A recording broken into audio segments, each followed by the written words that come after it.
ఒకరికే లాభం కాదు, ఆయకట్టు కింద ఎంతమంది రైతులు ఉన్నారో లాస్ట్ వరకు అందరికి. ఇప్పుడు ఇంద్రానగర్ కల్లేరు నీళ్లు పోక 10 సంవత్సరాలు అవుతుంది.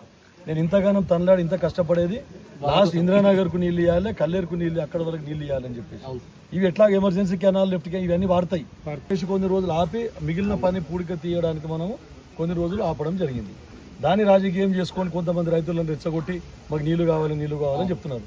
10 సంవత్సరాల నుంచి రైతులకు మొత్తం పూడిక తీసే ముఖం లేదు వాళ్ళకి. టీఆర్ఎస్ వాళ్ళకు ఒక్క నాయకుడు కూడా కేవలం ఎంబీలు రికార్డు చేసుకొని పైసలు మనం లూటీ చేసిన తప్ప ఎక్కడ కూడా వాళ్ళు పూడిక తీయలేదు. ఈ రోజు తీస్తా ఉంటే పూడిక ట్రాక్టర్లు పూడికి వెళ్తా ఉన్నది. రైతులు చెప్తా ఉన్నారు, సార్ డ్యామ్ కట్టిన నుంచి ఇంత మంచిగా ఎవరు పని చేయలేదని రైతులు చెప్తా ఉన్నారు. మళ్ళీ ఇక్కడ చూస్తే గత పాలకులే లాభం పొందుతున్నారు, నల్లవాగు మీద గత పాలకులే లాభం పొందుతున్నారు. ఇది సీఎం సిద్ధారెడ్డి ఇరిగేషన్ మంత్రి ఉన్నప్పుడు దీన్ని ఇనాగ్రేషన్ చేయడం జరిగింది. బ్రహ్మాందరెడ్డి గారు సీఎం ఉన్నప్పుడు అప్పుడు కాంగ్రెస్ హయాంలోనే నల్లవాగు ఏర్పాటు చేయడం జరిగింది. అప్పుడు లేకుంటే ఇక్కడ మొత్తం కల్లేరు మండలంలో మొత్తం ఆముదాలు పండుతుండే. అట్లాంటిది ఈరోజు సస్యశ్యామలం, కల్చర్ డెవలప్ అయింది, విద్యాపరంగా అందరూ అభివృద్ధి చెందినరు, ఆర్థికంగా అభివృద్ధి చెందినరు.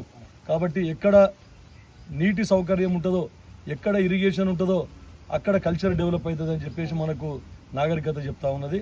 దీనికి కాంగ్రెస్ పార్టీ చేసినందుకే ఈరోజు కల్లేరు మండలంలో మొత్తం ఈరోజు ఇంకా ముందు పడిచింది, అభివృద్ధి చెందిందంటే కాంగ్రెస్ పార్టీ ఈ ప్రాజెక్టు చేయడం వల్ల అని చెప్తా ఉన్నాం.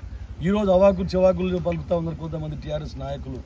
ఈరోజు మొత్తం మీ చెరువులు నింపుకొని మీ స్వార్థం కేవలం పోని చెరువు నింపుకుంటే ఒక గ్రామంకు మొత్తం ఉపయోగం అవుతుంది. గ్రామస్తులు మొత్తం అక్కడ ఆ గ్రామంలో ఉన్న ఆయకట్టు మొత్తము పారకం జరుగుతుంది. కానీ అట్లా కూడా చేయరు మీరు. ఫస్ట్ మీ భూములే పారబెట్టుకుంటారు.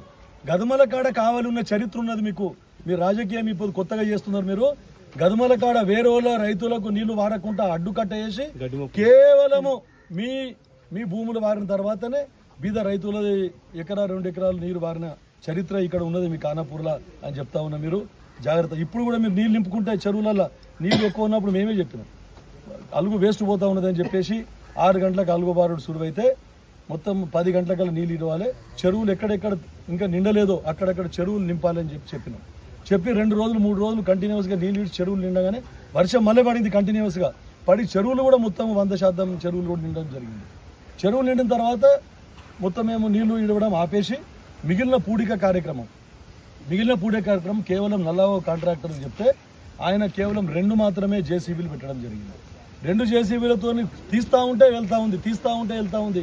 గత 10 సంవత్సరాల నుంచి కేవలం జేసీబీలతోని నిలబడి ఫోటోలు దిగి మేము పూడిక తీసినామని చెప్పేసి తప్పుడు రికార్డులు సృష్టించి పైసలు దీనిపోయే దాఖలాలు మీకున్నాయని చెప్పేసి మేము చెప్తా ఉన్నాం.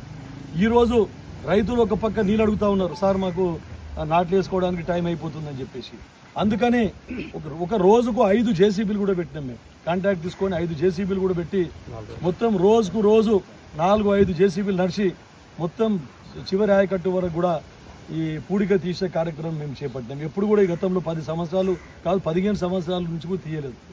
మరి వీళ్ళు ఇప్పుడు ఎందుకంటే మా కేసీఆర్ గారు ప్రభుత్వం అప్పుడు మన ముఖ్యమంత్రి గారు ఉన్నప్పుడు వీళ్ళే పాలకులు మొత్తం వీళ్ళ నల్లవాగు మీద వీళ్ళ భూములే పారకం అవుతాయి. అయినా కూడా వీరికి చిత్తశుద్ధి లేదు. మా భూమి ఒక గుంట కూడా ఇక్కడ లేదు. అయినా కానీ రైతులు బాగుండాలి, నల్లవాగు ఆయకట్టు రైతులు అనే ఉద్దేశంతో పూడిక తీసే కార్యక్రమం చేపడతా ఉన్నాం. ఇంత పకడ్బందీగా చేస్తే రాజకీయం చేస్తూ ఈరోజు ధర్నా పెట్టుకున్నాడు. కనీసం ఇంగిత జ్ఞానం ఉండాలి, కనీసం ధర్నా పెట్టడానికి కూడా. ఏం చేసిన రైతులకు మీరు ఏం మేలు చేసిండ్రు? 4 విడతలని చెప్పేసి ₹1,00,000 మాఫ్ చేసిండ్రు. ఆ ₹1,00,000 ఖాళీ మిత్తికి కూడా సరిపోలేదు.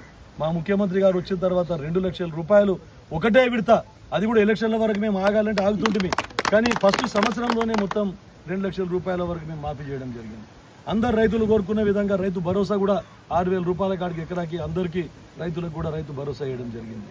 ప్రతిదీ ఇక యూరియా, కేంద్ర ప్రభుత్వం యూరియా కరెక్ట్ సప్లై చేయకపోతే దాన్ని కూడా అడ్వాంటేజ్ తీసుకొని కేటీఆర్ కానీ టీఆర్ఎస్ పాలకులు టీఆర్ఎస్ నాయకులు కానీ వాళ్ళు ఏం చేస్తూ ఉన్నారు, మొత్తం బురద జల్లే కార్యక్రమం చేపడతా ఉన్నారు. మొన్న రఘునందన్ గారు మన మెదక్ ఎంపీ గారు చెప్పారు, క్లియర్గా చెప్పారు, అవును మాకు కొంచెం ఇబ్బంది ఉన్నది, మేము సప్లై చేయలేకపోతున్నాం యూరియా అని చెప్పేసి వాళ్ళు చెప్పారు. అయినా కూడా మన జిల్లా వ్యవసాయాధికారికి నేను ఎప్పటికప్పుడు సూచనలు సలహాలు ఇచ్చుకుంటూ నారాయణఖేడ్ నియోజకవర్గ రైతులకు ఎట్లాంటి యూరియా కొరత రాకుండా ఉండాలనే ఉద్దేశంతో ఎప్పటికప్పుడు వారితో సంప్రదిస్తా ఉన్నా. మాకు అడిషనల్ కోటా పంపండి, అడిషనల్ కానీ చెప్తా ఉన్నా. అన్ని సొసైటీలకు నేను అడిగిన, కడపల్ సొసైటీ ఎక్కడ కూడా తక్కువ పడకుండా మేము చూస్తా ఉన్నాం. అయినా మనకి ఇప్పుడు రామగుండం కర్మాగారం ఒకవేళ యూరియా ప్రొడక్షన్ స్టార్ట్ అయిపోతే మళ్ళీ మనకు యూరియా కొరత లేకుండా ఉంటుంది. ఇది కేంద్ర ప్రభుత్వం పరిధిలో ఉంటుంది కాబట్టి ఎప్పుడో మనం ఇండియన్ పెట్టినాము, బకాయిలు గికాయలు ఇచ్చేది ఉంటే కూడా రాష్ట్ర ప్రభుత్వం మొత్తం ఇచ్చింది. అయినా కూడా యూరియా కొరత ఇక్కడ ఒకటే కాదు, మొత్తం యావత్ భారతదేశంలో కొత్త, కేవలం తెలంగాణలోనే కాదు. కాబట్టి దాన్ని కూడా రాజకీయం చేస్తూ ఉన్నారు. మరి మీరు చేసింది ఏమున్నది? 10 సంవత్సరాలలో మీరు రైతులకు ఉడకబెట్టింది ఏమున్నది? బుష్ కటింగ్, బుష్ కటింగ్ కూడా మీరు బుష్ కటింగ్ కూడా చేయలేదు. 4 సార్లు బుష్ కటింగ్ రాసుకున్నారు. మీరు రికార్డు చూస్తే తెలిసిపోతుంది బుష్ కటింగ్ రాసి ఎన్నిసార్లు రాసుకున్నారని. అప్పుడు సూర్యకాంత్ గారు ఏఈ గారు ఉన్నప్పుడు వారి మీద బలవంతంగా దౌర్జన్యంగా ప్రెషర్ పెట్టి, నిజంగా చెప్పాలంటే భూపాల్ రెడ్డి గారి చరిత్ర నల్లవాగు షటర్ తూము రిపేర్ కాడికి వెళ్ళి సురువైంది. ఆయన 3.5 లక్షలతోని ఫస్ట్ వారి సోదరుడు విజయపాల్ రెడ్డి గారు ఎమ్మెల్యే ఉన్నప్పుడు ఫస్ట్ వర్క్ ఆయన కాంట్రాక్టర్ల 3.5 లక్షలతో షట్టర్ రిపేర్ పెట్టింది. షట్టర్ రిపేర్ చేయకుండా 3.5 లక్షలు రికార్డ్ చేసుకున్నారు. ఆయన చరిత్ర అక్కడ నుంచి స్టార్ట్ అయింది. దాని తర్వాత చేపల చెరువులు అమ్ముకొని సబ్లీజ్ ఇచ్చి అట్లా కూడా ఆయన చరిత్ర. తర్వాత రోడ్ల గురించి మాట్లాడుతూ ఉన్నాడు. ఈరోజు రోడ్ల కాడి అప్పుడు సుబ్బారెడ్డి గారు అని చెప్పేసి విజిలెన్స్ ఆఫీసర్ ఒక ఏఈని చంద్రబాబు నాయుడు గారు అప్పుడు ముఖ్యమంత్రి స్పెషల్ ఆఫీసర్గా ఇచ్చింది రోడ్లు పరిశీలనకు. అది వాసర్ నుండి ఎరక్పల్లి కర్సముద్ది పోయే రోడ్డు మీద ఈయన భూపాల్ రెడ్డి గారు డాంబర్ చేస్తే, బీటీ రోడ్ చేస్తే గడ్డి మొలిచింది. అంటే అంత అధ్వానంగా చేసిండు. మీరు నారాయణఖేడ్లో బీటీ రోడ్ల మీద కూడా గడ్డి మొలుస్తుందా అని చెప్పేసి ఆయన కామెంట్ చేసిపోయింది స్పెషల్ ఆఫీసర్. ఇక సొసైటీ గురించి మాట్లాడుతున్నారు. సొసైటీ గురించి అయితే మీకు తెలుసు, ఎన్ని లోడ్ల ఫెర్టిలైజర్ అమ్ముకున్నావో నువ్వు డైరెక్టర్ ఉండంగా అని చెప్పేసి అందరికీ తెలుసు. మొన్నటి వరకు సొసైటీ కూడా రీఓపెనింగ్ కాలేదు. సొసైటీల నుంచి లోన్లు కూడా రైతులకు పోలేదు. ఎందుకంటే డిఫాల్ట్ సొసైటీ కింద కన్సిడర్ చేసింది. ఇప్పుడు కొత్త చైర్మన్ వచ్చిన తర్వాత పాపం అంతనో పనిచేసి ఇప్పుడు రైతులకు సకాలంలో రుణాలు గిణాలు అందుతా ఉన్నాయి. అయినా ఇంకా కూడా అదే దానికి అలవాటు పడతా ఉన్నారు మీరు. ఈ నల్లవాగు మీకు ఒకటి ఏదైపోయిందంటే కామధేను అయిపోయింది మీకు నల్లవాగు కింద. కాబట్టి ఖబర్దార్, మా ప్రభుత్వంలో ఇప్పుడు రైతులకు న్యాయం జరగాలి. అది బీద రైతులకు న్యాయం జరగాలి. పెద్ద భూస్వాములు ఉన్నారు. పెద్ద భూస్వాములకు తర్వాత ఆయకట్టు కింద ఉన్న రైతులందరికీ కూడా మేము నీరు అందించే విధంగా కృషి చేస్తాం. టేలెండ్ వరకు కూడా నీరు అందించే విధంగా కృషి చేస్తాం. కానీ పెద్ద భూస్వాములు ప్రయారిటీ కాదు మాకు. చిన్న బీద రైతులు ఎవరైతే ఉన్నారో, ఎకరా, 1 ఎకరా, 2 ఎకరాల రైతులు ఎవరైతే ఉన్నారో వాళ్ళు ఫస్ట్ ప్రయారిటీ. వాళ్ళకు ప్రయారిటీ ఇచ్చిన తర్వాత పెద్ద భూస్వాములకు ప్రయారిటీ ఇస్తామని చెప్తా ఉన్నాం. ముఖ్యంగా నల్లవాగు ప్రజలు ఏవైతే ఉన్నారో, కల్లేరు మండల ప్రజలు, నేను నిజంగా వారికి ధన్యవాదాలు తెలుపుకుంటున్నా. ఈసారి నాకు అత్యధిక మెజార్టీ ఇచ్చి దాన్ని గెలిపించినందుకు వారికి మరొకసారి నేను ధన్యవాదాలు తెలుపుకుంటున్నా. నేను మీ మండలానికి సిరిగాపూర్ కానీ కల్లేరు కానీ నేను రుణపడి ఉన్నా.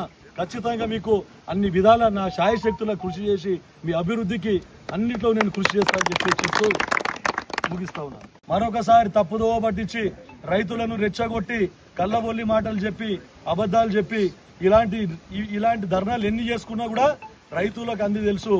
రైతులు చాలా తెలివిపరులు. ఆయకట్లో ఉన్న రైతులు ఎవరు పని చేయించున్నారు, ఎవరు మంచిగా పని చేస్తున్నారు, మంచిగా పనిచేసేదాన్ని జీర్ణించుకోలేక రెచ్చగొట్టి తప్పుడు ప్రకటనలు చేసి తర్వాత అబద్ధాలు ఆడి రైతులను రెచ్చగొట్టే ప్రయత్నం చేస్తూ ఉన్నారు మీరు. కానీ ఎట్టి పరిస్థితుల్లో రైతులు మీకు రెస్పాండ్ గారు. రైతులకు విచక్షణ జ్ఞానం ఉన్నది. రైతులు ఎవరు అభివృద్ధి చేస్తే వారెంటనే ఉంటారని చెప్పేసి తగిన గుణపాఠం చెప్తారని చెప్తూ ముగిస్తా ఉన్నాను.